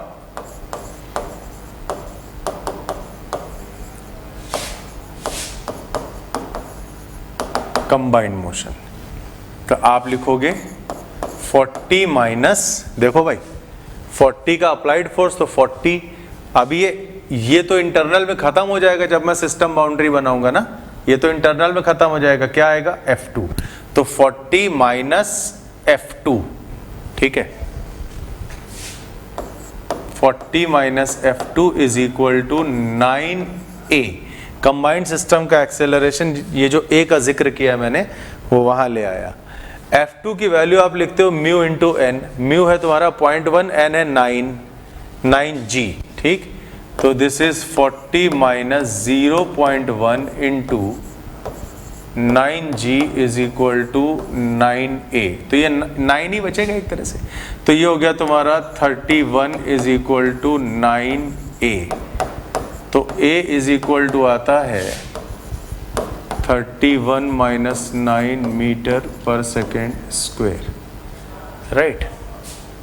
9G हट गया, 9 बचा, 31 हो गया, 9A हो गया, A की वैल्यू आ गई, यस बिल्कुल परफेक्ट आया ये 31/9। अब 31/9 के अकॉर्डिंगली सेकेंड स्टेप, पहला स्टेप हो गया, अब आया second step, calculate the value of F1 with the help of A। तो ये जो A निकाला है उससे F1 निकालिए। तो मैं 4 kg की FVD बनाऊंगा और वो डायरेक्ट ही लिखूंगा। तो 40 minus F1 is equal to 4A। तो 40 minus F1 is equal to 4 into 31/9, ठीक है। 4 इंटू 31/9। आप एक काम मेरा छोटा सा ये कर दीजिए कि आप मुझे यहां से F1 की सही वैल्यू निकाल के दीजिए।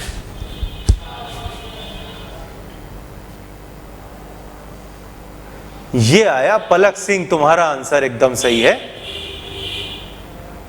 एकदम परफेक्ट आंसर है 3.44। अरे वही चलेगा, 3.36 मैनेज है, कोई दिक्कत नहीं, साथ में चलेंगे दोनों ब्लॉक्स। F1 की वैल्यू बताओ जरा पलक, कितनी निकाली तुमने?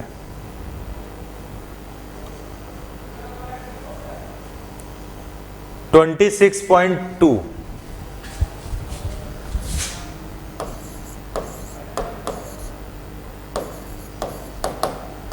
अब मैं डेसिमल के सेकंड प्लेस तक नहीं जाने का, डेसिमल के सेकंड प्लेस तक मैं नहीं जाने वाला। F1 A की हेल्प से जब हमने F1 सॉल्व किया तो आया 26.2। अब हम तीसरे स्टेप की तरफ आ गए, मतलब हमारे 2 स्टेप कंप्लीट हो गए। अब नंबर आता है तीसरे स्टेप का, ठीक है। अब नंबर आता है थर्ड स्टेप का। Find the original value of F1 by the given information. आइए म्यू इंटू एन लगाइए, क्या दिक्कत है। F1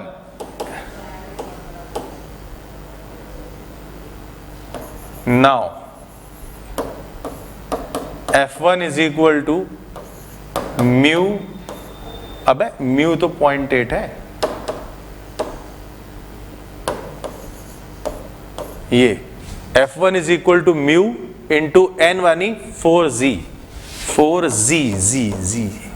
आया, ठीक। भाई साहब 32 न्यूटन निकल के आ गया, और कंबाइंड मोशन से जो F1 निकल के आ रहा है 26 आ रहा है। इसको F1 लिखना शोभा नहीं देगा, तो इसको आप लिखिएगा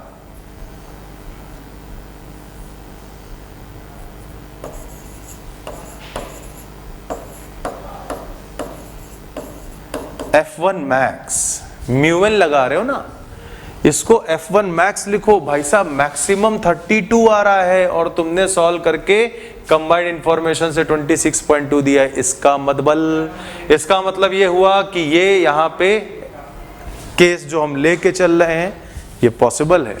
क्यों पॉसिबल है? क्योंकि कंबाइंड मोशन से आ रहा है 26.2 जो कि लिमिटिंग वैल्यू से छोटा है, जनरल फ्रिक्शन है, लिमिटिंग वैल्यू से छोटा है ये, ठीक है। इसका मतलब क्या हुआ, कंबाइंड मोशन करेगा। पहले वाले केस की याद करो, पहले वाले केस की बात याद करो, 34.22 आया था, 20 से बड़ा था, 34.22 आया था, 20 से बड़ा था। बाद वाले केस की बात याद करो, 26.2 आया है जो कि 32 यानी कि ओरिजिनल वैल्यू से छोटा है। तो आप कह सकते हो कि ये साथ साथ चलेंगे। इसका मतलब ये जो एक्सेलरेशन निकाला हमने 31/9, यही तुम्हारा आंसर है। जो हमने एक्सेलरेशन निकाला 31/9, भाई साहब यही तुम्हारा आंसर है, ठीक है। ये बात समझ में आई। एक बात का जवाब अब और दो, एक बात का जवाब और दो। अगर मान लो इसी में मैं एक लाइन ऐड कर देता कि भाई what are the respective values of friction on both surfaces, what are the respective values of frictions on both surfaces, मतलब F1 और F2 की इस केस के हिसाब से वैल्यूज जरा लिख के बताइए कितनी है। देखता हूं, ये जो गिवन कंडीशन सब तुम्हारे सामने निकल के आई, ये मैं अपनी तरफ से दे रहा हूं आपको। यहां पे अब आप लोग कृपया मुझको F1 और F2 की वैल्यूज सॉल्व करके दें।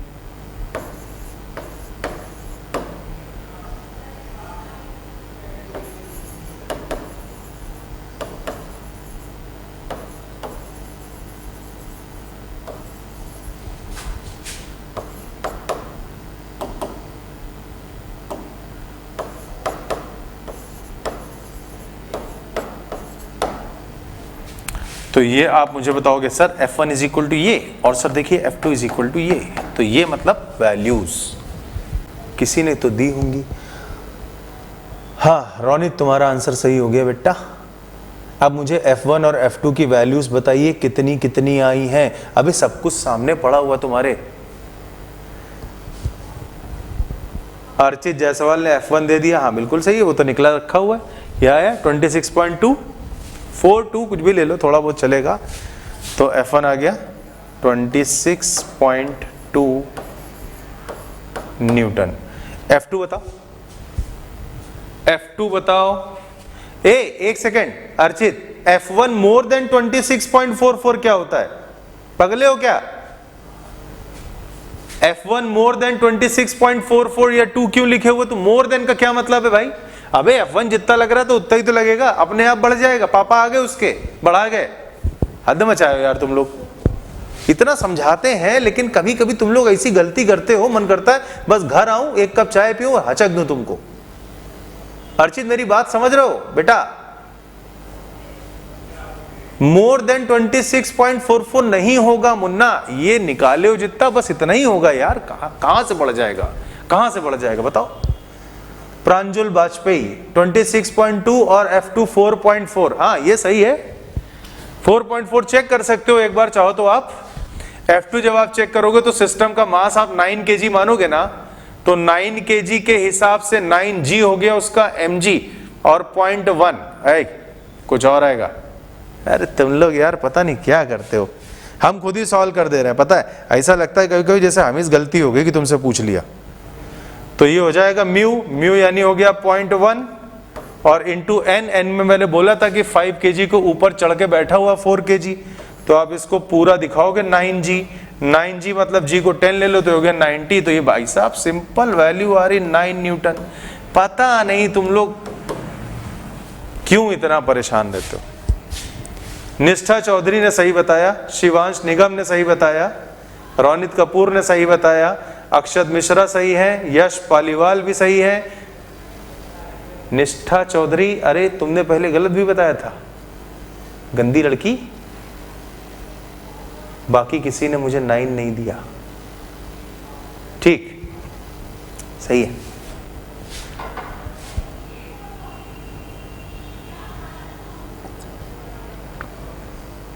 अच्छा जी, अब अगर मान लो मैंने कहा अब मैं केस को थोड़ा सा बदल रहा हूं, समझ गए ना, मैं केस को थोड़ा सा बदलता हूं। अब आपको क्या दे रहा हूं ये देखिएगा।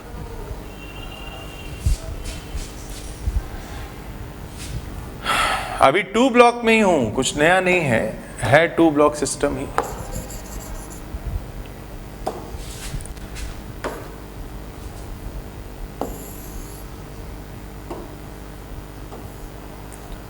अब इस पे मैं 2 ब्लॉक फिर से रख रहा हूं।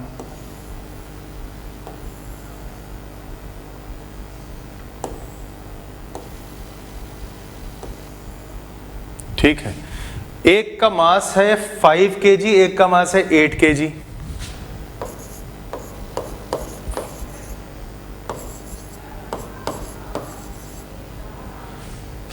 फाइव और 8 के बीच में रफनेस है 0.4।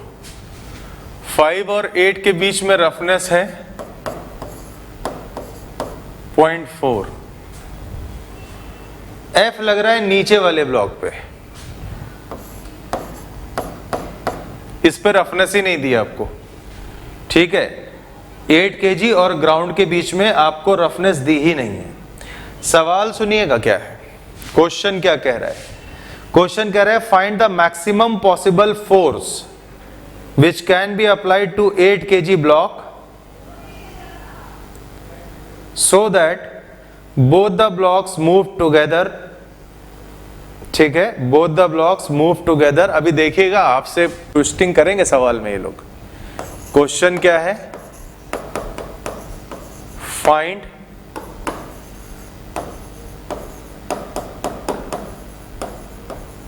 Maximum value of F for combined motion,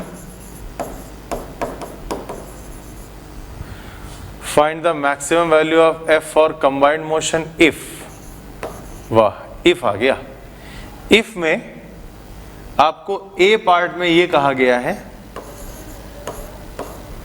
आपको A पार्ट में ये कहा गया है इफ द बॉटम सरफेस, मुझे पूरा लिखना पड़ जाएगा नहीं तो पहले मैं इतना लिखता हूं, इफ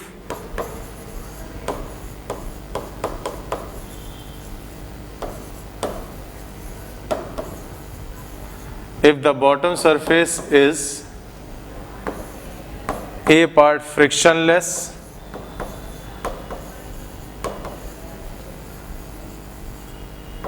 ठीक है, और बी पार्ट में कह रहा है having friction coefficient 0.3।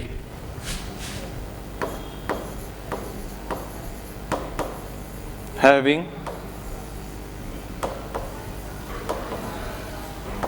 Friction coefficient equal to 0.3। Having friction coefficient equal to 0.3। 2 cases दिए हैं आपको। केस क्या पूछा गया है कि आपको maximum value of capital F बताना है। ठीक है, आपको maximum value of capital F बताना है ताकि यहाँ पे जो भी मोशन हो कंबाइंड मोशन हो, दोनों ब्लॉक्स के एक्सेलरेशन सेम आए, अलग अलग नहीं लाने हैं, सेम लाने हैं। और आपको कंडीशन क्या दी है कि पहले केस में जो बॉटम वाला सरफेस है वो फ्रिक्शनलेस होगा, दूसरे केस में बॉटम सरफेस पे फ्रिक्शन कोफिशिएंट आपको दिया है 0.3। दोनों ही केस में आपको निकालना है मैक्सिमम वैल्यू ऑफ एफ। शुरू हो जाओ, शुरू हो जाओ।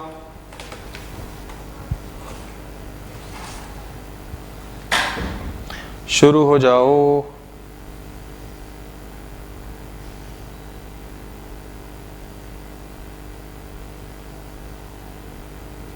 और मैं आपको हमेशा ये बोलता हूं,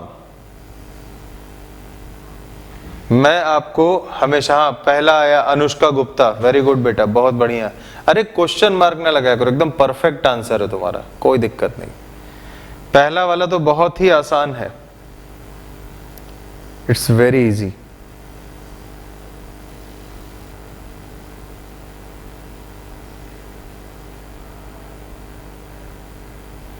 पहला वाला बहुत आसान है। देखिए पहला पार्ट में करके देता हूं, आंसर आ गया, इसका मतलब इतनी देर ही बहुत थी इस सवाल के लिए। अगर मैं कंबाइंड मोशन कराता हूं तो मैं 8 + 5 13 kg का एक तो मास मानूंगा, ठीक है ना। अगर मैं कंबाइंड मोशन कराता हूं तो मैं 8 + 5 = 13 kg का मास मानूंगा। और तुम बेटा ध्यान दो, पहले केस में नीचे फ्रिक्शनलेस सरफेस है तो यहाँ कुछ भी नहीं दिखाऊंगा, तो F = ma हो जाएगा सीधे सीधे। तो फॉर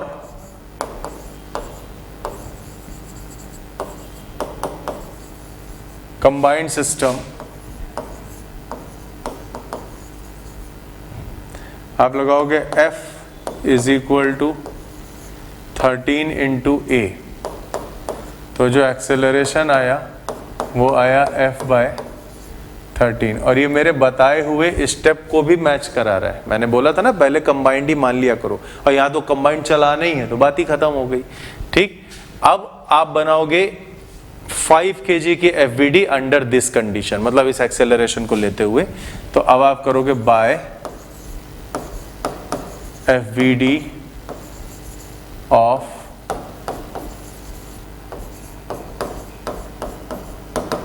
5 kg ब्लॉक। क्या क्या कर सकते हैं भाई? अब देखिए 5 kg ब्लॉक में ड्राइविंग फोर्स कहां से आएगा ये देखना है ना तुमको। तो आपको यहाँ पे रफनेस दी गई है ना, आपको यहाँ पे रफनेस दी गई ना 0.4, आप इसी रफनेस का फायदा उठाओ।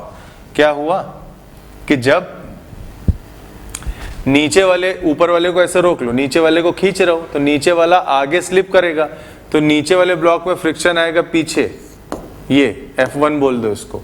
तो ऊपर वाले ब्लॉक में किधर आ जाएगा? आगे। समझ गए ना? ये फ्रिक्शन का डायरेक्शन समझ में आया।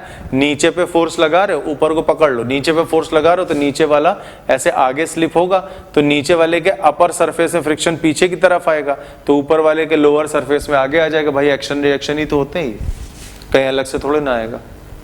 ठीक, तो आप इसके वीडियो बना सकते हैं आराम से।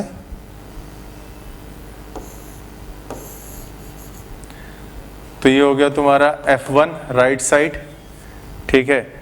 और क्या दिखाओगे? एक्सेलरेशन। ये हो गया तुम्हारा नॉर्मल रिएक्शन, ये हो गया तुम्हारा 5G, बस। और तो कोई ड्राइविंग फोर्स इसके लिए है भी नहीं। और एक्सेलरेशन आप सीधे सीधे दिखा सकते हो कि सर इतना लगेगा ए, तो बड़े ही आराम से आप बना दो F1 = ma, क्योंकि कोई पीछे की तरफ फोर्स तो है नहीं। तो आप सीधे सीधे क्या दिखा दोगे भाई? आप सीधे सीधे दिखा दोगे F1 = ma, यानी कि 5 × a। तो यहाँ से तुम्हारा F1 निकल के आएगा 5, जगह थोड़ी सी कम पड़ रही तो मैं नीचे लाता हूँ इस कैलकुलेशन को। तो ये हो जाएगा तुम्हारा F1 = 5 × a कहाँ गया? ये F/13। F1 = 5 × F/13। बात समझ गए? अब इसको आप चेक कर सकते हो F1 लग कितना सकता है ना। F1 की मैक्सिमम वैल्यू क्या हो सकती है? सिंस मैक्स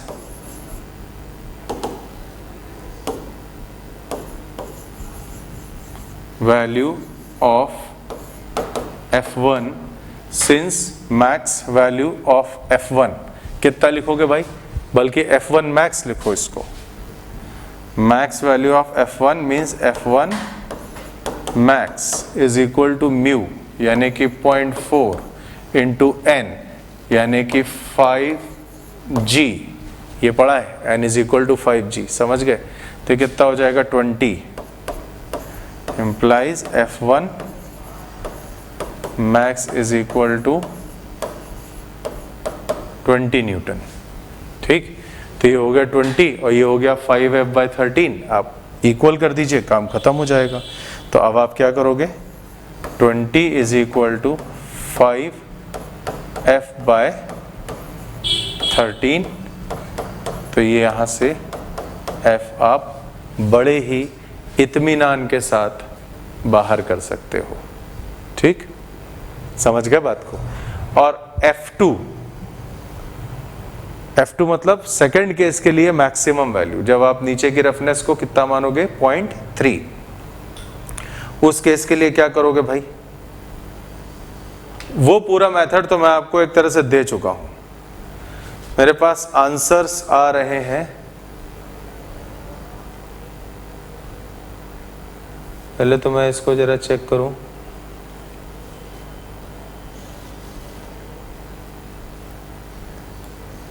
आ, 52 फिर से ये आता है 106। प्रसन्न गुप्ता ने मुझे 106 दिया है और 91 न्यूटन दिया है सबसे पहले प्रांजल गुप्ता ने। 91 is the correct answer for second case. For second case मैं यहां पे लिख देता हूं आंसर। पहला वाला तो आपने देख ही लिया, कितना दिखाया था पहला आंसर आप लोग? 52। पहला आंसर 52।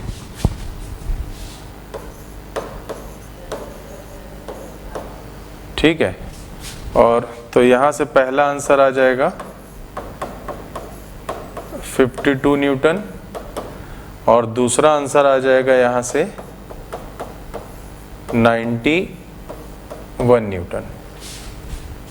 अब आप करो, मैंने आंसर लिख दिए सामने।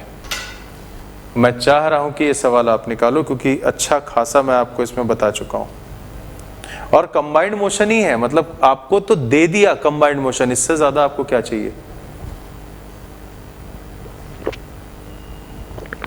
आपको तो दे दिया भाई कंबाइंड मोशन, और क्या चाहिए आपको? सिस्टम मान के खत्म कर दो सवाल यार, क्या दिक्कत है? सिस्टम मान के खत्म कर दीजिए पूरा सवाल। देखिए पॉइंट अब मैं आपको दिखाता हूं सेकंड केस के लिए। मैं सेकंड केस बना देता हूं आपके लिए अगले पेज पर।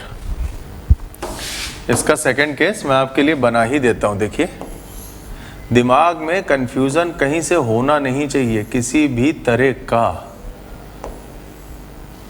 ठीक, तो सेकंड केस के लिए ये जो आप मासेस लेके चल रहे हो, एक बार मैं देख लूं कितना है। 5 ऊपर 8 नीचे, तो ये हो जाएगा तुम्हारा 5 kg, 8 kg। और यहां पे देखो रफनेस तुमको नीचे दी है 0.3, ये क्वेश्चन में दिया हुआ था, ध्यान दो। ये रफनेस तुमको दी है 0.3 और ऊपर वाली रफनेस है 0.4। ठीक है, तो ऊपर वाली रफनेस हो गई तुम्हारी 0.4। अभी कुछ नहीं करना है। फोर्स तुमको कहां पे लगा रहा था? फोर्स तुमको लगा रहा था इधर F, 8 kg वाले ब्लॉक में। कोई बात नहीं, तो 8 kg वाले पे अपन लोग फोर्स दिखा देते हैं कि भाई ये लग रहा है, और ये पूछा है फॉर कंबाइंड मोशन, इसकी मैक्सिमम वैल्यू कितनी होगी? राइट, इसकी मैक्सिमम वैल्यू कितनी होगी? तो सबसे पहले तुम कंबाइंड मोशन की FBD बना लो। सबसे पहले तुम कंबाइंड मोशन की FBD बना लो, बात वहीं से खत्म हो जाएगी। मेरी बात समझ में आई? सबसे पहले आप कंबाइंड मोशन की FBD बना लीजिए। FBD जब आप बनाओगे तो आप सिस्टम के फॉर्म में ये चीज दिखाओगे। सिस्टम के नाम पे आप ये चीज दिखाओगे। ठीक है, आप क्या लिखोगे यहां पे? For combined system.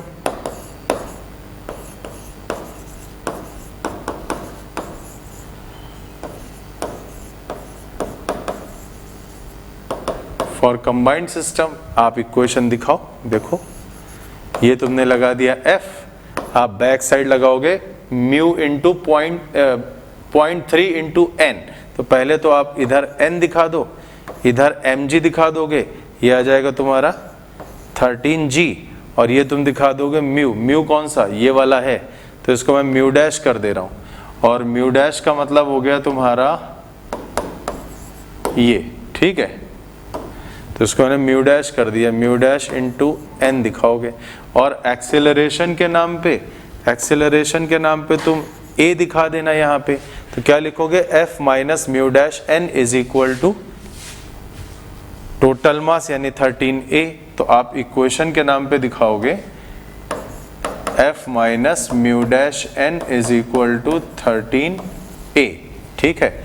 तो ये आप लिखोगे एफ माइनस म्यू डैश कितना, 0.3, n यानी कि 13g। तो ये हो गया तुम्हारा 13g is equal to 13a। तो ये तुम्हारा आ जाएगा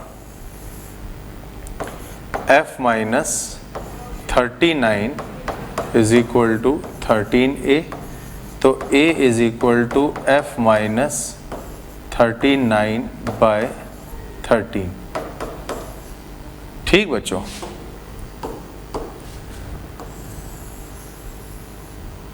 ये आ गया तुम्हारे पास में। अब क्या करोगे बता, अब क्या करोगे, अब ऊपर वाले ब्लॉक का नंबर आ गया, समझ गए।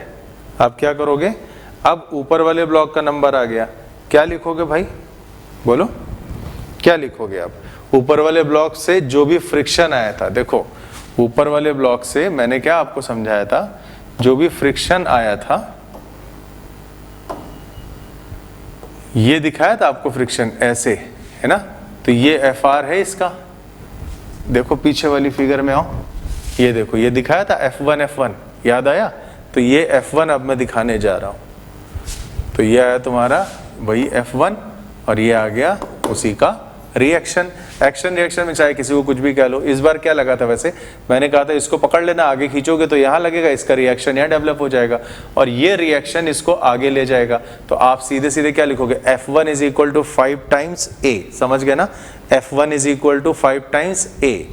तो मैं लिख रहा हूं अगली इक्वेशन में, तो मैं लिखूंगा by FVD of 5 kg। 5 kg के FVD सिंपल है, मैं बनाऊंगा नहीं, तो आप लिखोगे F1 is equal to simply 5A। अभी F1 की वैल्यू आपको बहुत अच्छे से पता है, ठीक है।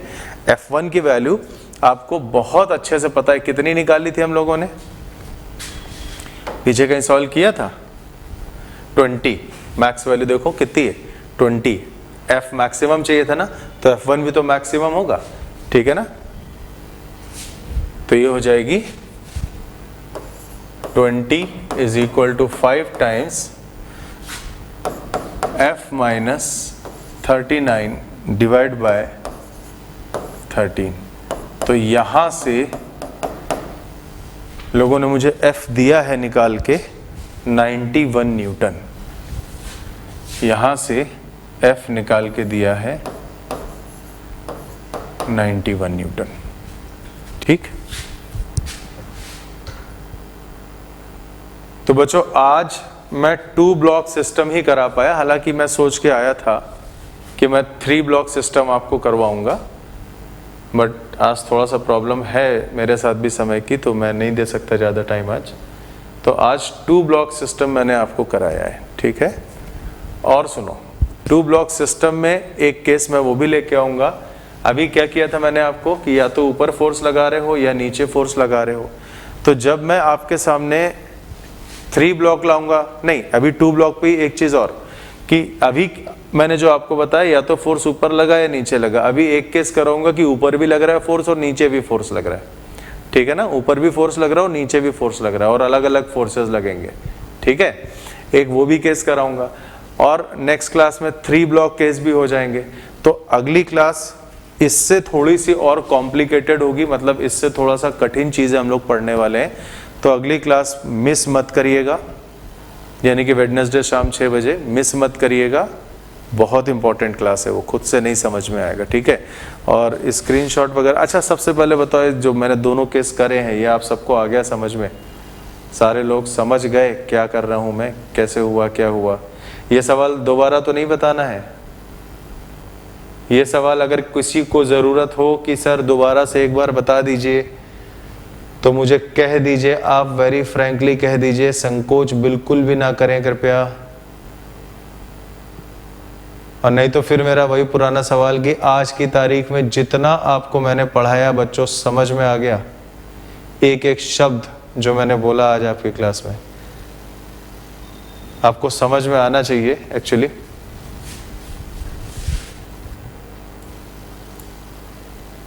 हाँ, मैं असाइनमेंट दूंगा आपको इसके, मैं निकाल रहा हूं लगातार क्वेश्चन, मैं असाइनमेंट निकालूंगा। सार्थक Sahu sir, in a VD of 5 kg why do we not consider friction constant?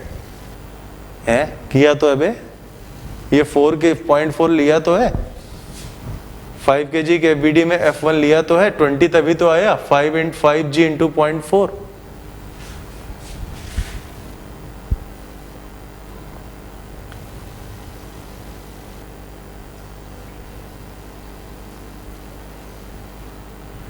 और किसी का कोई डाउट? एक मिनट मैं देख लूं। अच्छा, वेडनेसडे आज ही है। अरे हाँ यार, आज मेरा दिमाग एक्चुअली थोड़ा सा कहीं और लगा हुआ है ना। इसका असाइनमेंट मैं दे दूंगा। और किसी को कोई डाउट नहीं? तो बच्चों एक बार टू बी वेरी फ्रैंकली बता दीजिए, आज जितना समझ पढ़ाया है मैंने आपको समझ में आ गया पूरा?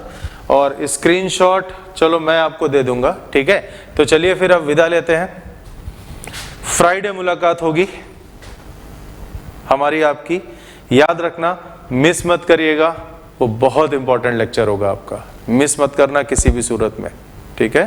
ओके बच्चों, टेक केयर, बाय बाय।